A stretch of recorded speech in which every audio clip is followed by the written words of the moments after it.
નમસ્કાર દર્શક મિત્રો, હમણાં થોડીક જ ક્ષણો પહેલા અમે સ્પાર્ક ટુડે ન્યૂઝમાં લાઈવ થયા હતા અને જે ઓપી રોડ પાસે બેંકર્સ હોસ્પિટલની પાસે જે એક અકસ્માત છે તે સર્જાયો હતો, જે અહીંયા 108 મારફતે જે મોપેડ ચાલક છે તેઓને ગોત્રી હોસ્પિટલ ખાતે એડમિટ કરવામાં આવ્યા હતા અને અહીંયા જે તબીબો છે તે જે મોપેડ ચાલક છે તેઓને ગંભીર માથાના ભાગે ઈજા થતાં તેમનું સારવાર દરમિયાન દુઃખદ મોત થયું છે.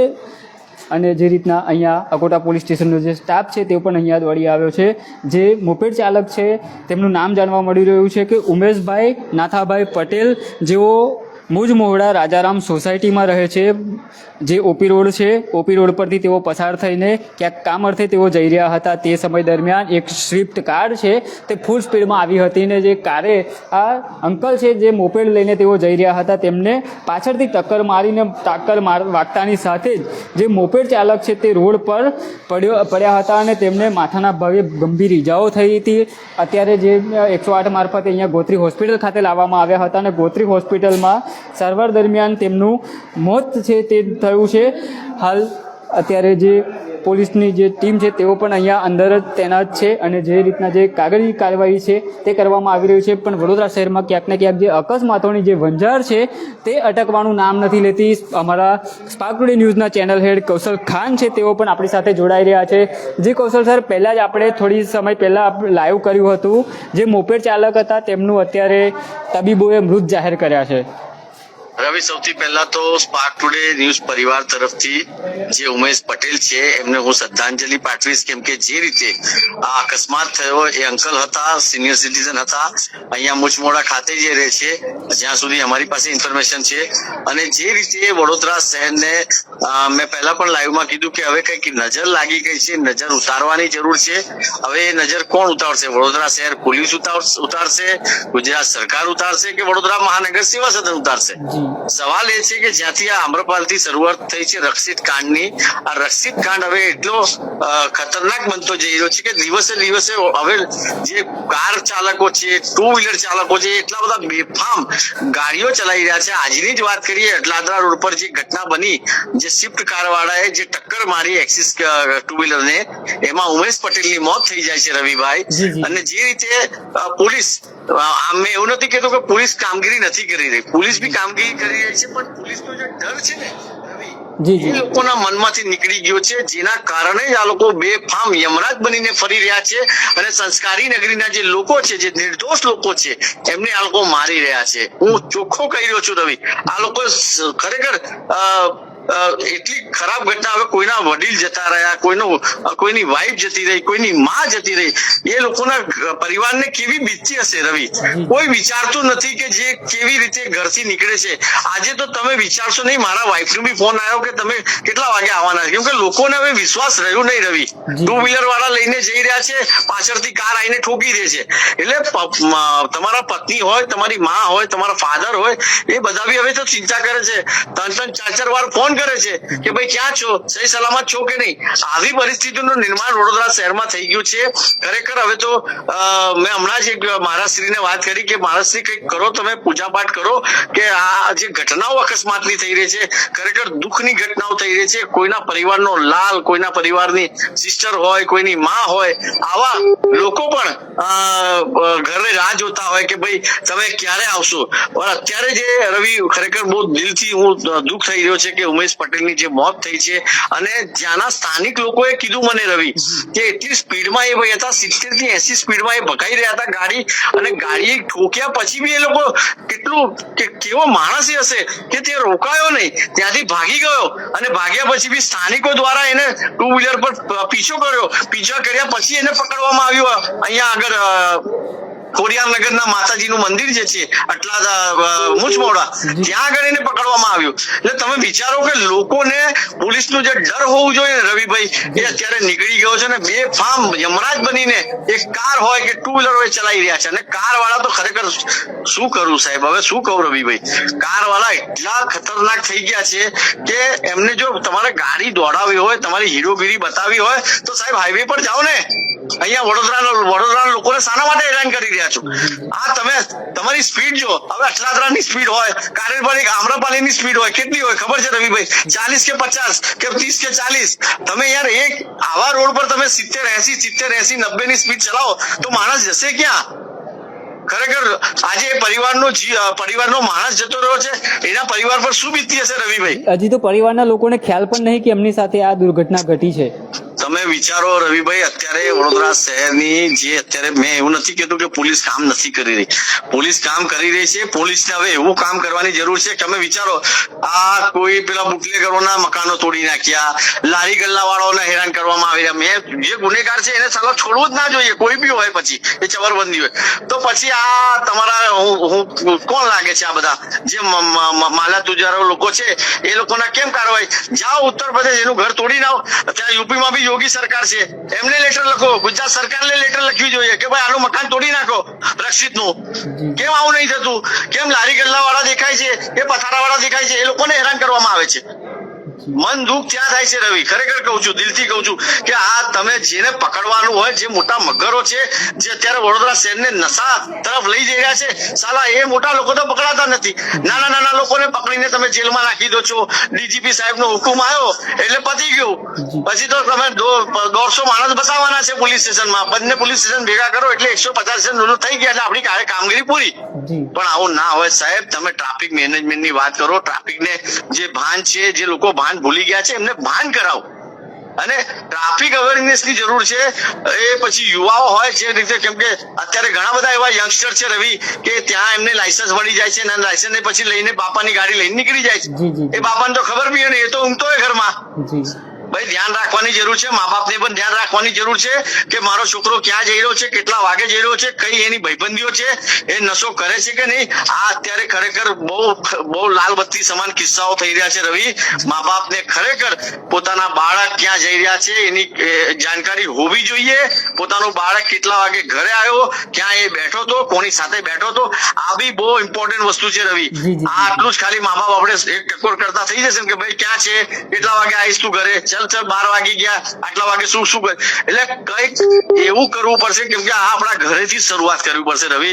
મેં એવું નથી કહેતો કે પોલીસ કામગીરી નથી કરી રહી, પોલીસ કામગીરી કરી રહી છે, પણ પોલીસને પણ હવે થોડી જવાબદારી વધારવી પડશે. પોલીસના જે અધિકારીઓ છે, જે રીતે પોલીસ સ્ટેશનોમાં મિટિંગો કરવામાં આવે છે, બેઠકો બોલાવવામાં આવે છે, એના કરતા હવે રોડ પર આવવું પડશે. રોડ પર સમજાવવું પડશે તમામ જે યંગસ્ટરો છે. અત્યારે તમે વિચારો કે રેલવે સ્ટેશન પર જે ઘટના થઈ એની બી ટેક્સી પાર્સિંગ ગાડી હતી, આ બી ટેક્સી પાર્સિંગ છે. આ જે સ્વિફ્ટ ગાડી છે રવિભાઈ, એ બી ટેક્સી પાર્સિંગ છે. તો હવે આ ટેક્સી પાર્સિંગ ના જો એસોસિએશન હોય એને પોલીસ કમિશનરને બોલાવવા જોઈએ કે ભાઈ તમે જે ડ્રાઈવર ટેક્સી ચલાવવા આપી રહ્યા છો એ ડ્રાઈવરની લાયકાત કેટલી છે, એ કેટલો ભણેલો છે, એ કેટલો એની પાસે લાયસન્સ છે કે નહીં, એ બધું જ છે. હમણાં મેં અભય સોની સાહેબ સાથે એ જ વાત કરી રવિ, ડીસીપી સાહેબ જોડે, કે સાહેબ હવે આ લોકોની જરૂર છે, કેમ કે આ લોકોને બી પાડ ભરાવવો પડશે. કેમ કે મેં એવું નથી કહેતો કે બધા પાસે લાયસન્સ નથી હોતા, લાયસન્સ ઘણા લોકો પાસે હોય છે, પણ જે પેલું કહેવાય ને થોડા પૈસા મળી જાય ને રવિ, 500-1000 રૂપિયા જાને ભાઈ લઈ જાય, ભાડું છોડી આવીને પછી એ ભાડું છોડ્યા પછી એ ગાડી કેવી ચલાવે છે આનું પણ મોનિટરિંગ હોવું જોઈએ. જે રીતે વાત કર્યો મુંબઈ જે મોટા શહેરો છે, હૈદરાબાદ, ત્યાં બધી જ જગ્યાઓ પર ગાડીની અંદર કેમેરા બી લગાવવામાં આવ્યા છે રવિ. એટલે એ હવે કઈ કાયદો એવું લાવવું પડશે કે ગાડીની અંદર ડેશબોર્ડ પર જે કેમેરાઓ આવે છે એ પોલીસના કંટ્રોલમાં દેખાય, કે ખબર પડે કે ભાઈ કોણ કેટલી સ્પીડમાં ગાડી ચલાવી રહ્યા છે. તો એનાથી કંઈક ને કંઈક જે 2 લગામ બન્યા છે ને કાર ચાલકો, તો કંઈક ને કંઈક એના પર લગામ લગાવવાની જરૂર છે. અને આમાં જો સાચું કહું, પેલું કાંડ થયું અમરાપાલી, એ કાંડ પછી નાના માણસોને ખરેખર રવિ, લારી ગલ્લાઓ, પાનના ગલ્લાઓ, જે નાના ધંધા જે રોજના 500-1000 રૂપિયા કમાતા હોય ને એવા લોકોને પોલીસ જઈને પકડી લાવે છે. એમનું સામાન રાતે ઉઠાઈ લેવામાં આવે છે. તો તમે વિચારો 12:30-1 વાગે દબાણ શાખાની ટીમ કામ કરી રહી છે. મેં તો એવું કહું છું કે આ જેટલા રક્ષિત છે ને, જે બક્ષિત બનીને ફરી રહ્યા છે, એવા લોકોને પકડવાની જરૂર છે. જી રવિ. જી ચોક્કસ સાહેબ. કાર ચાલકોને શું કહેવા માંગશો સાહેબ? કાર ચાલકોને મેં પહેલા જ અપીલ કરી કે સાહેબ તમે જયારે ઘરેથી કાર લઈને નીકળો ને તો તમે તમારા મા બાપનો ચહેરો જુઓ, તમે તમારા વાઈફનો ચહેરો જુઓ અને તમારા બાળકોનો ચહેરો જોઈને નીકળો. અને જો તમારું લગ્ન લગ્ન ના હોય ને તો તમારા મા બાપના પગે લાગીને નીકળો કે ભાઈ ના પાછો આવવાનું છે, મારા મા બાપને મળવાનું છે. આટલી જ રિક્વેસ્ટ હું બે હાથ જોડીને તમામ જે કાર ચાલકો છે એમને હું કહેવા માંગીશ કે પ્લીઝ તમે ઘરેથી નીકળો છો, મા બાપના ચહેરો જોઈને જો નીકળજો, મા બાપને પગે લાઈને નીકળજો, મા બાપને કહીને કે હું પાછો આવવાનું છે, તમારી રાહ જોશે મા બાપ. અને અડધી કલાક કોઈ જગ્યા મોડા પડશે તો કયો પાડ તૂટી જવાનું છે યાર. ખરેખર બહુ દુઃખ થાય છે યાર. કોઈનું ઘરનું લાલ, કોઈનું ઘરની માતા, કોઈની ઘરની બેન રવિ જયારે જતી રહે ને ત્યારે એ ઘરને જ ખબર પડે કે ઘરમાં માતામ કેવું ફસાઈ જાય છે. ખરેખર આ બહુ દુઃખની વાતો છે રવિ. ખરેખર મેં તો અત્યારે આ જે કાકાને સીન જોયું ને મને પોતાને હવે એવું થઈ રહ્યું છે કે ગાડી ચાલુ હવે 30 પર જ ચલાવીશ, પણ એ બી ડર લાગે છે કે પાછળથી કોઈ આઈને ઠોકી દેશે. એટલે કરવાનું શું હવે તો આ ખબર નહીં પડતી. પણ મહેરબાની કરીને સ્પાર્ક ટુડે ન્યૂઝના જેટલા બી લોકો લાઈવ જોઈ રહ્યા છે એ બધાને હું બે હાથ જોડીને રિક્વેસ્ટ કરીશ કે પ્લીઝ પોતાના પરિવારનું ધ્યાન રાખજો. તમે જયારે બી 4 વ્હીલર લઈને નીકળ્યા છો તો તમારા મા બાપ તમારું ઘરે રાહ જોતા હશે, તમારી પત્ની તમારી રાહ જોતા હશે, તમારા બાળકો તમારા રાહ જોતા હશે. આવું વિચારીને ગાડી ધીરે ચલાવજો, એ પછી 2 વ્હીલર હોય કે 4 વ્હીલર હોય. રવિ જી ચોક્કસથી સાહેબ, તમારો આભાર અમારી સાથે જોડાવા બદલ.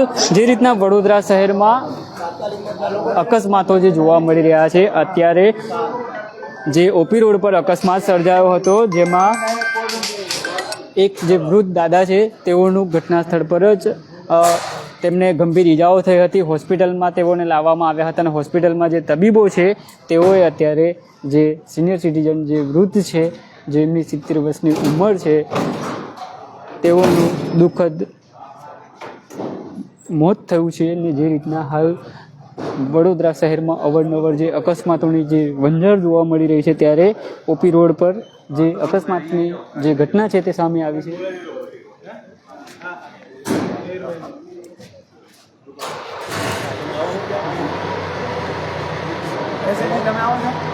જી આપણી સાથે પરિવારના સદસ્યો પણ છે, તેમની સાથે વાત કરીશું. જી આ દાદાને તો ખબર બી નહીં હોય, પાછળથી એમનું કાર્ડ બનીને કાર આવી ગઈ. શું કહેશો? આ અકસ્માતમાં એવું છે ને કે બધા જે રફ ચલાવે છે એમને કોઈની જિંદગીની કિંમત જ નથી.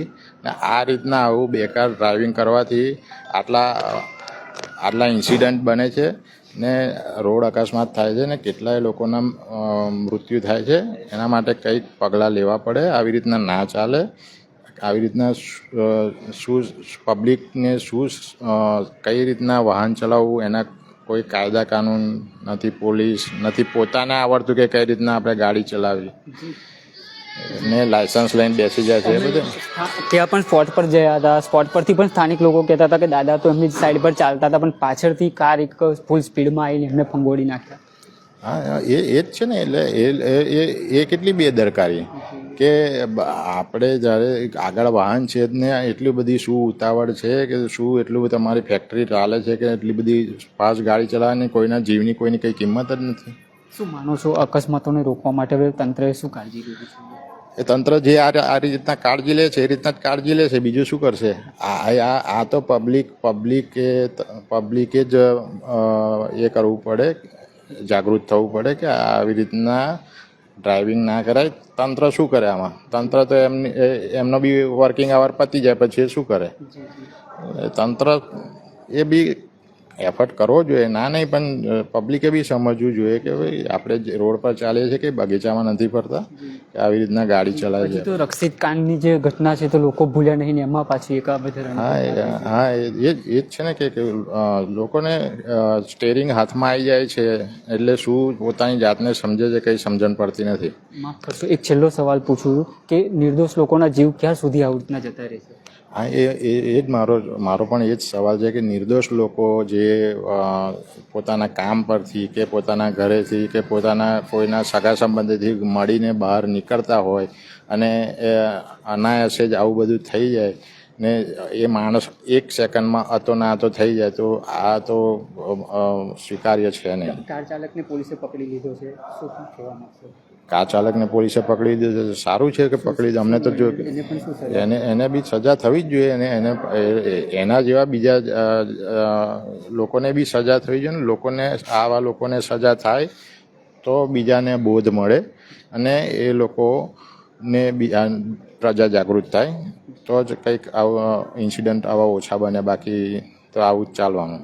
જી ચોક્કસથી દર્શક મિત્રો, આ પરિવારના જે સદસ્ય છે તેઓ અહીંયા ગોત્રી હોસ્પિટલ ખાતે આવ્યા હતા અને જે અહીંયા ઓપી રોડ પર, જે વડોદરા શહેરના ઓપી રોડ પાસે જે બેન્કર્સ હોસ્પિટલ છે ત્યાં અકસ્માત સર્જાયો હતો. મોપેડ ચાલક છે તે પોતાના કામ અર્થે તેઓ નીકળ્યા હતા અને તેઓ જઈ રહ્યા હતા અને પાછળથી મોત બનેલી આવેલી જે કાર છે તેમને ફંગોળી નાખ્યા અને માથાના ભાગે ગંભીર ઈજા થતા તેઓને ગોત્રી હોસ્પિટલ ખાતે ખસેડવામાં આવ્યા હતા.